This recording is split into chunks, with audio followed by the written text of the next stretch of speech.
ജയിച്ചാൽ ഫൈനലിൽ, തോറ്റാൽ പുറത്തെ. T20 ലോകകപ്പിലെ സെമി പോരാട്ടത്തിൽ മാർച്ച് 5-ന് നിലവിലെ ചാമ്പ്യന്മാരായ ഇന്ത്യ ഇംഗ്ലണ്ടിനെ നേരിടാനൊരുങ്ങുമ്പോൾ ആരാധകർ ആകാംക്ഷയിലും ആവേശത്തിലുമാണ്. സെമിയിൽ ഇന്ത്യയുടെ പ്ലേയിങ് 11-ൽ മാറ്റമുണ്ടാകുമോ എന്ന ചോദ്യവും സജീവമാണ്. വിന്നിംഗ് കോമ്പിനേഷൻ പൊളിക്കുന്ന പതിവ് ഇന്ത്യൻ ടീമിനില്ല. മാത്രമല്ല, ദക്ഷിണാഫ്രിക്കയ്ക്കെതിരെയായ തോൽവിക്ക് ശേഷം മികച്ച 11-നെ അന്തിനിരത്താൻ ടീം മാനേജ്മെന്റിന് സാധിച്ചു. നേരത്തെ ടോപ്പ് ഓർഡറിലെ ഇടത് ബാറ്റർമാരുടെ ആധിക്യം തലവേദനയായിരുന്നുവെങ്കിൽ ഇപ്പോൾ ആ പ്രശ്നമില്ല.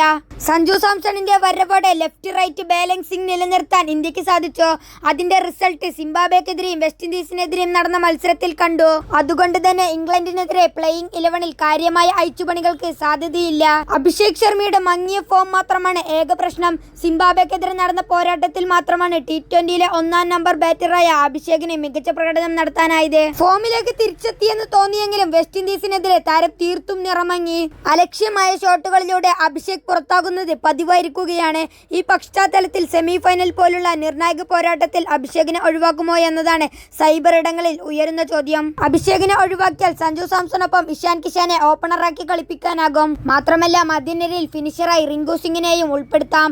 വാങ്കഡയിൽ അധിക സ്പിന്നർമാരെയാണ് പരിഗണിക്കുന്നതെങ്കിൽ റിങ്കുവിനെ പകരം വാഷിംഗ്ടൺ സുന്ദറിനെ കളിപ്പിക്കാനാകും.